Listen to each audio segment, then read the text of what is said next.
persembahkan.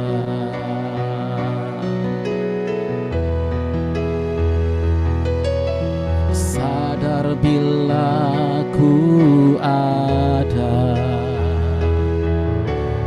hanya karena anugerah, bukan karena kekuatanku. Ini kami gerejamu yang menyembahmu ya Tuhan. Ku tahu hidupku adalah penyembahan.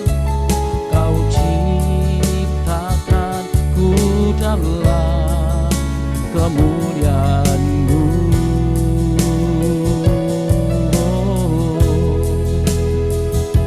Ku tahu hidupku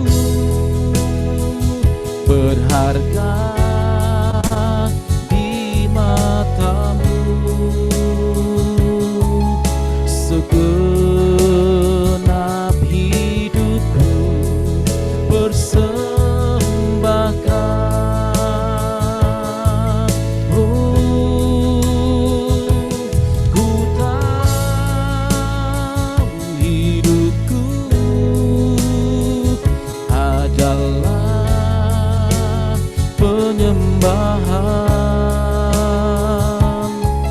Kau ciptakan ku dalam kemuliaan-Mu.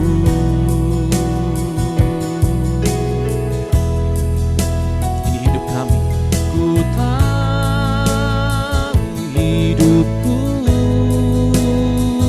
berharga di mata-Mu. Segenap hidupku persembahkan. Segenap hidupku persembahkan. Segenap hidupku persembahkan.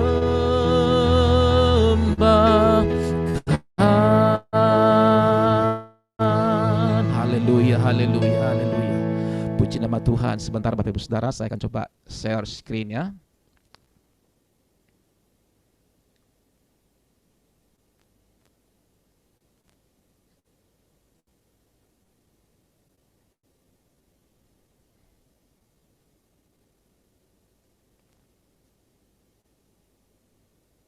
Apakah terlihat di tempat saudara gambarnya?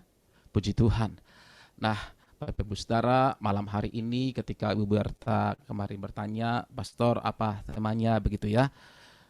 Jadi saya berdoa Tuhan apa yang mau kita bicarakan di Zoom ini, di Zoom meeting ini gitu ya. Tiba-tiba saya teringat satu kata yaitu penyembah saudaraku. Nah, Tuhan tuh mencari pribadi. Memang penyembahan itu artinya luas ya. Bisa juga bicara pujian, penyembahan seperti tadi yang kita lakukan. Tapi yang utama yang Tuhan cari itu adalah pribadi yang menyembah. Tapi malam hari ini saya berbicara sisi yang berbeda Bapak Ibu Saudara. Saya nggak ngajarin saudara gimana nyembah, gimana kita olah vokal, nggak seperti itu. Tapi begini Bapak Ibu Saudara. Ketika kita mengidolakan seseorang, siapapun itu, mungkin dia pejabat atau dia artis atau artis yang terkenal secara dunia, tanpa kita sadari ketika kita mengidolakan dia, ya dulu saya penggemar dulu, yang saya gemar itu artis Elvis Presley, saudaraku. Saya kagum sama dia.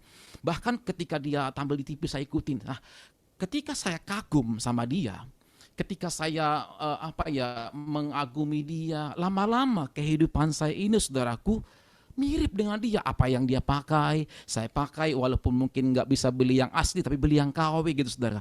Rambut dibuat jambang-jambangnya seperti itu, kalau nggak bisa dikasih kemiri dibakar gitu. Pokoknya mirip-mirip gitu saudaraku. Nah, tanpa kita sadari saudaraku, apa yang kita kagumi di dunia ini, lama-kelamaan hidup kita akan mirip dan bahkan bisa serupa dengan dia. Ya.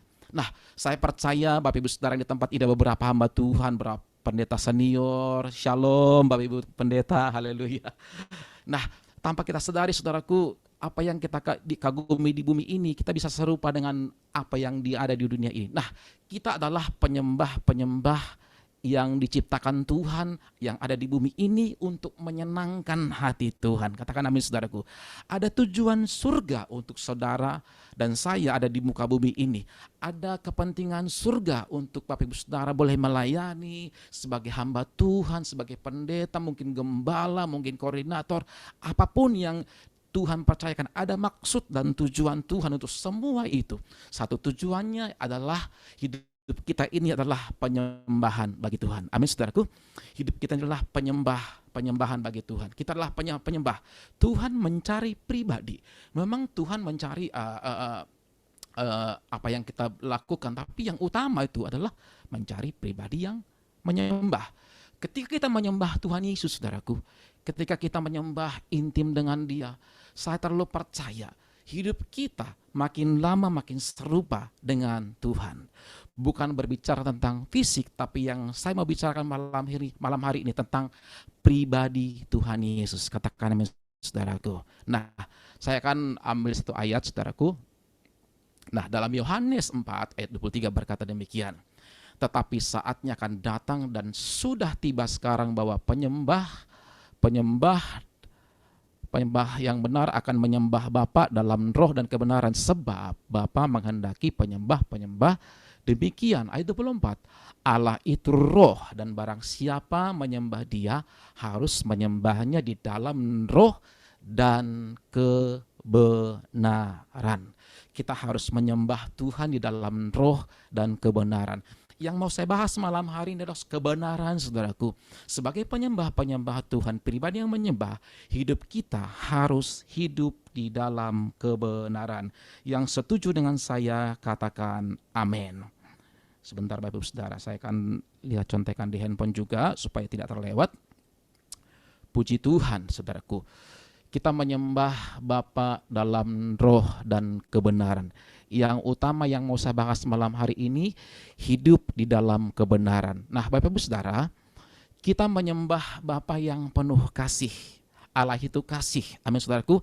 Alkitab berkata karena begitu besar kasih Allah kan dunia ini, sehingga Bapa mengorbankan anak yang tunggal, siapa namanya? Yesus Kristus, supaya setiap orang yang percaya kepadanya tidak binasa melainkan memperoleh hidup yang kekal. Dia adalah kasih. Dia, Yesus itu adalah kasih. Kita menyembah Bapa yang penuh dengan kasih. Bahkan oleh karena kasihnya, Bapak Ibu Saudara dan saya, kita ada malam hari ini bertemu di layar kaca ini. Katakan amin saudara. Ya. Oleh karena kasih Tuhan kita terima anugerah keselamatan, berkat anugerah, kesembuhan, berkat apalagi saudaraku kita terima daripada Tuhan.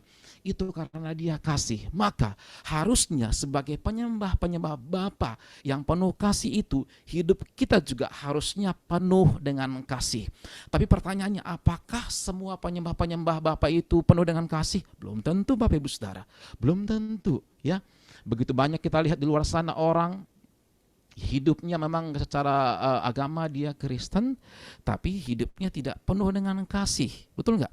Ya, tapi saya berdoa malam hari ini yang ada di Zoom ini, semua kita adalah orang-orang yang penuh kasih. Kenapa? Karena kita menyembah Bapa yang penuh dengan kasih. Haleluya. Nah, Bapak Ibu Saudaraku, sebentar. Nah, ini dia. Yohanes 4, 1 Yohanes 4 ayat 11 berkata demikian. Saudara-saudara yang kekasih, jikalau sebentar ini ketutup gambarnya, sebentar ya, saya geser dulu. Oke, ya.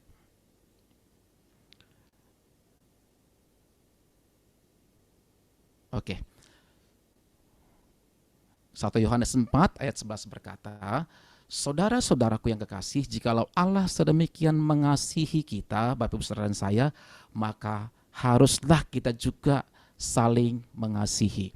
Dalam bahasa Yunani ada 4 kata yang artinya sama, tetapi dalam lingkup yang berbeda. Malam hari ini saya tidak bahas 4-4-nya, tapi yang mau kita bahas adalah kasih agape.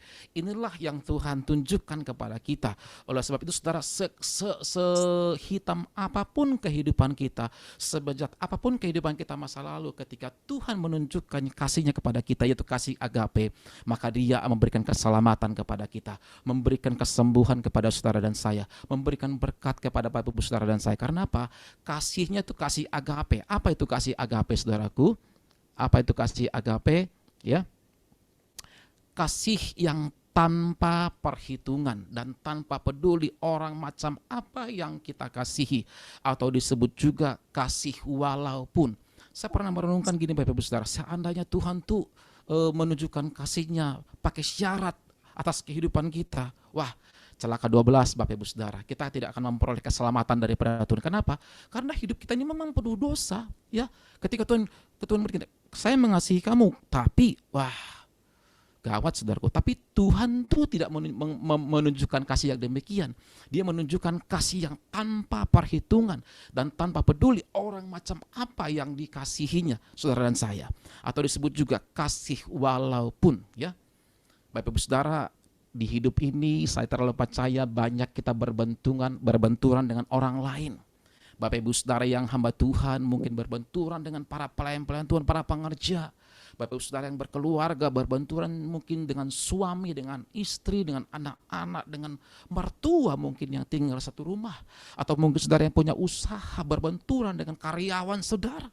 Atau sebagai karyawan saudara berbenturan dengan orang-orang di kantor saudara. Atau teman-teman satu pelayanan.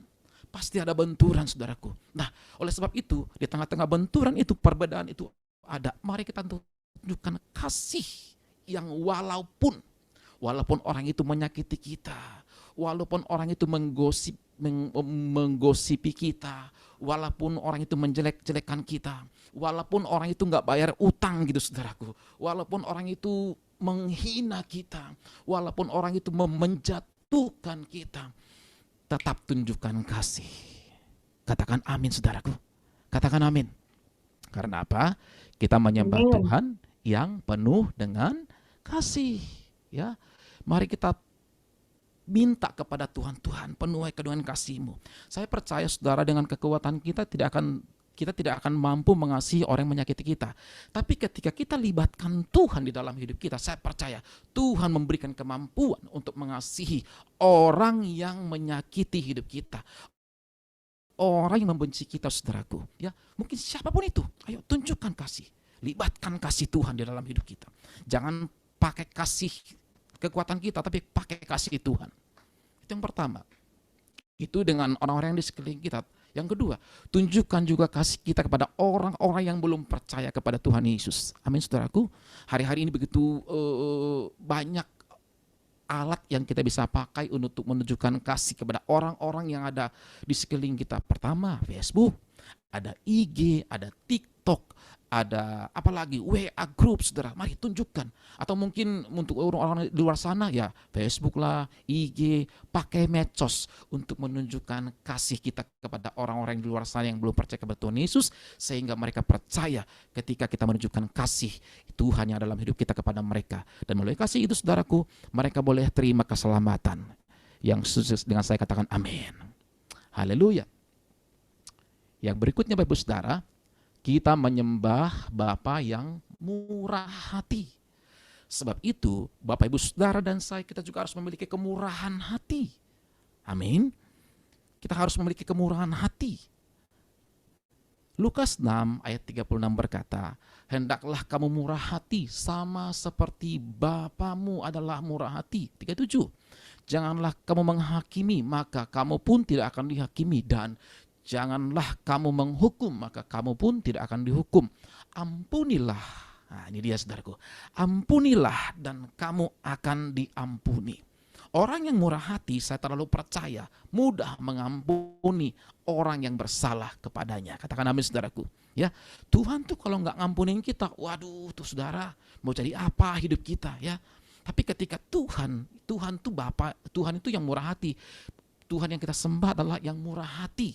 Sebab itu seharusnya sebagai penyembah sembah, sebagai pribadi yang worshiper kepada Tuhan, harusnya kehidupan Bapak Ibu Saudara dan saya memiliki kemurahan hati. Katakan amin saudaraku. Orang yang murah hati saya percaya terlalu gampang untuk mengampuni. Wah berat Pak Pendeta, gimana saya mengampuni, kesalahan orang itu sangat berat kepada saya. Tapi Tuhan bilang, ampuni dan kamu akan diampuni. Mau diampuni saudaraku, yang utama pertama adalah kita harus mengampuni. Amin. Ingat doa Bapa kami.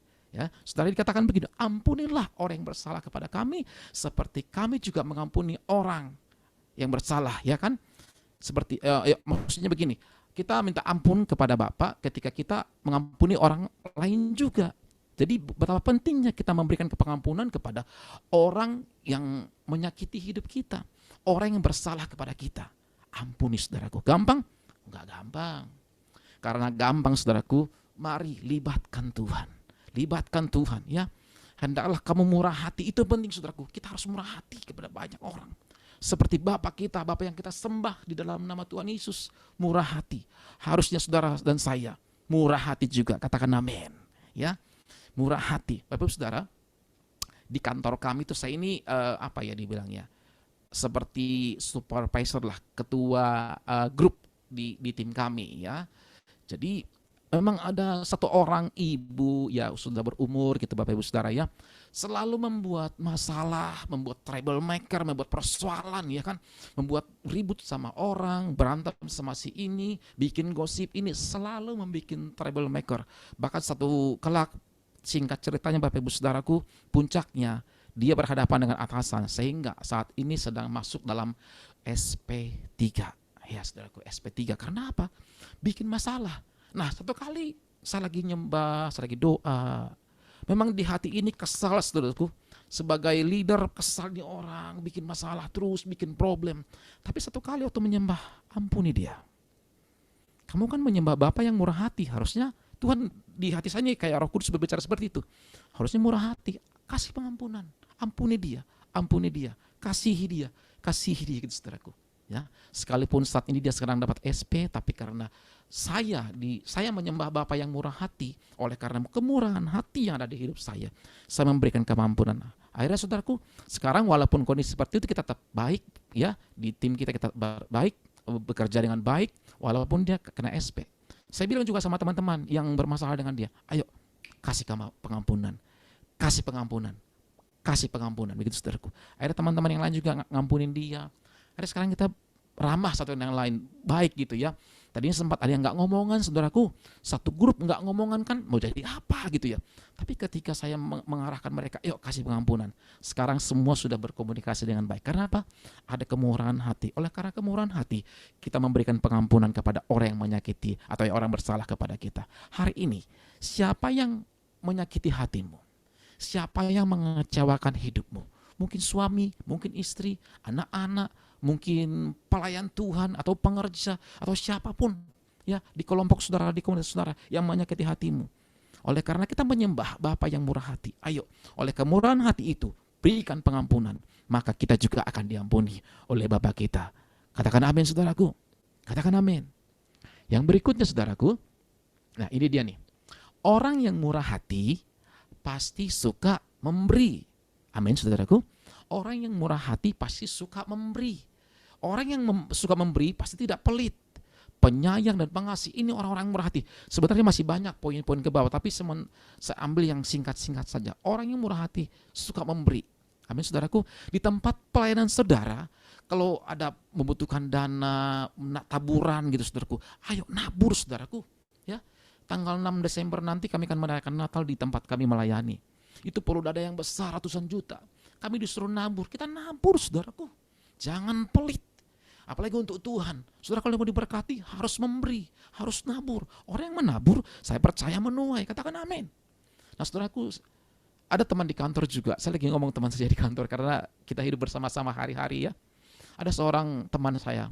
Orang ini kalau makan nih, maunya gratisan terus. Maunya dibayarin saudaraku. Bahkan saking anehnya. Misalnya kita makan di restoran Padang gitu Bapak Ibu Saudaraku. Saya pesan contohnya telur gitu ya, telur pakai nasi, sayur. Orang yang pelit ini, dia pakai rendang saudaraku. Harusnya yang benar nih saudaraku, kalau kita ditraktir orang, ya ini pesan-pesan yang suka traktir. Kalau kita ditraktir orang, lihat dulu dia pesan apa. Kalau dia pesan telur, ya minimal kita juga pesan telur lah. Jangan berlebih dari yang traktir. itu nggak boleh, saudara, perwoden ya. Ya, jadi itu saudaraku. Jadi saking pelitnya, maunya gratisan terus. Dan saya lihat hidupnya saudaraku tidak semakin baik, hari lepas hari berkekurangan terus. Minjam, kasbon, utang sana, utang sini. Saya tidak tahu apa dia ada pinjol, tapi mungkin nggak ada. Tapi hidupnya saudaraku, wah, belum gajian tapi udah habis uang, berkekurangan gitu. Tapi sisi lain saya lihat teman-teman saya yang suka menabur, suka memberi, hidupnya itu berkecukupan saudaraku. Memang nggak berkelimpahan, tapi apa yang dibutuhkan selama 1 bulan sampai gajian saudaraku, sampai dia dapat persembahan kasih, itu cukup, bahkan ada lebihnya, dia bisa nabung. Padahal kita tahulah beberapa apa namanya ya, persembahan kasihnya, karena kita kan full timer saudara, jadi nggak dibilang gaji tapi persembahan kasih.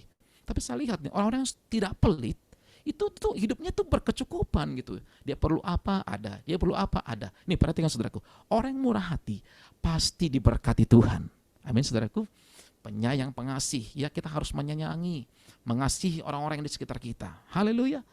Yang berikutnya saudaraku, kita menyembah Bapa yang kudus. Harusnya gereja Tuhan yang menyembah Bapa di dalam nama Tuhan Yesus harusnya hidupnya kudus. Nah, hari-hari ini bagaimana keadaan kita? Ayo cek and recheck Bapak Ibu Saudara. Maafkan ya hamba-hamba Tuhan, para pendeta ya. Maafkan. Cek and recheck hidup kita. Bagaimana hidup kita saudaraku? Bagaimana hubungan kita dengan Tuhan? Apakah hanya sekedar pelayanan ya? Saya juga pelayanan saudaraku, tapi kadang-kadang di tengah-tengah pelayanan ini nih mungkin ada yang salah, mungkin batunya nggak besar, kecil, tapi orang jatuh tuh kadang-kadang bukan karena batu cadas yang besar, tapi batu yang kecil. Ya, apa itu? Ya cek and recheck dalam hidup kita. Masalah keuangan kah? Ya, ayo di handphone ini ada apa? Saya sering kalau khotbah anak muda, ayo di handphonemu tuh ada apa di handphonemu? Ayo, handphone ini harus kudus.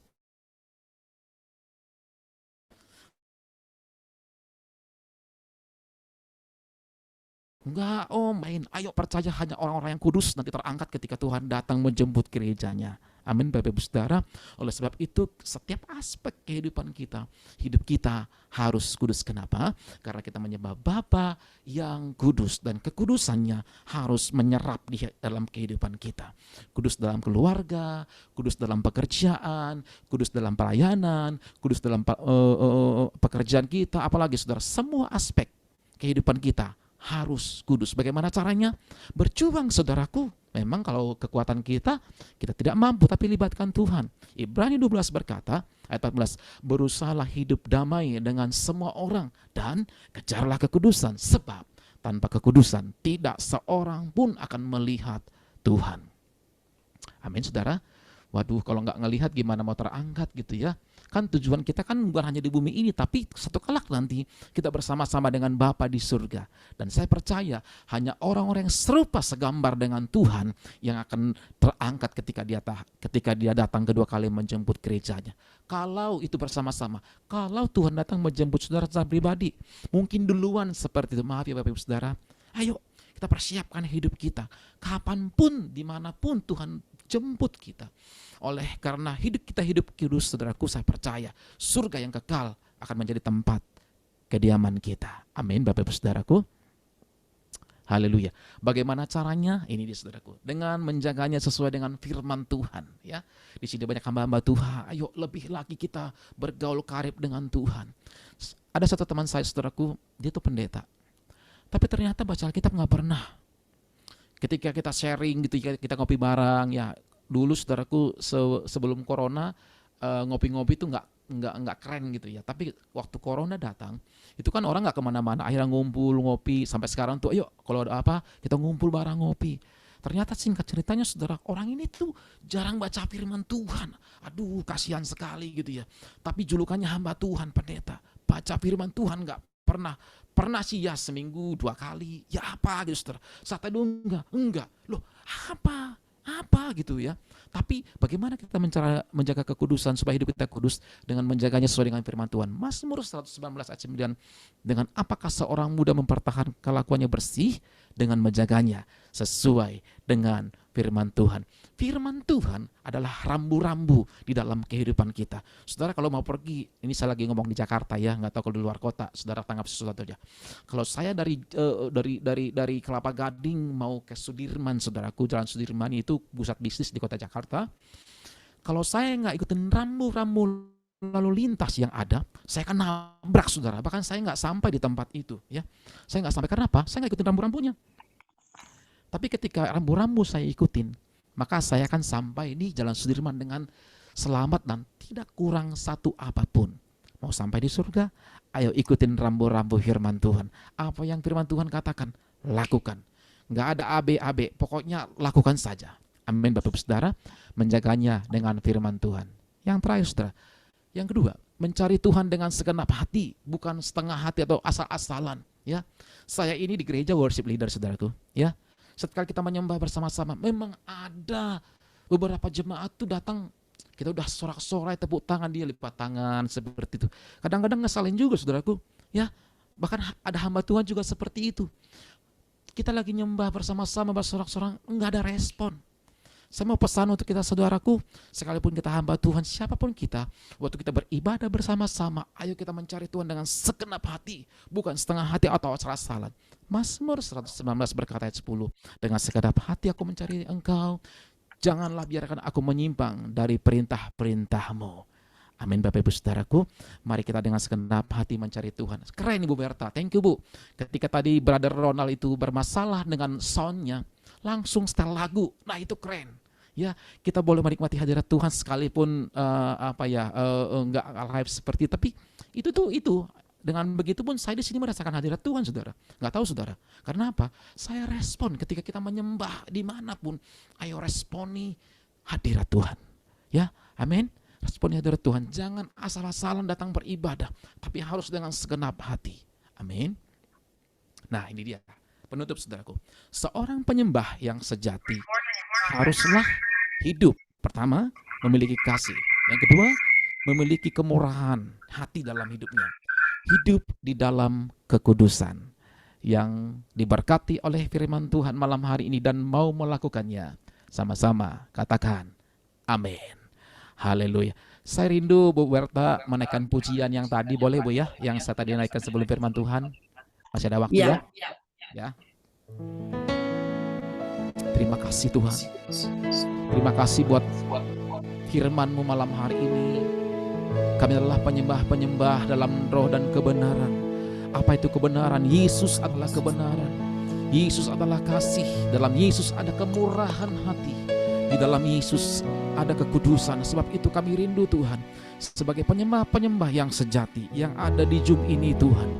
Kami rindu hidup kami juga dipenuhi oleh kasih-Mu di dalam nama Tuhan Yesus. Hidup kami juga dipenuhi kemurahan Tuhan di dalam nama Tuhan Yesus. Dan mampukan kami hidup kudus. Tolong kami Tuhan.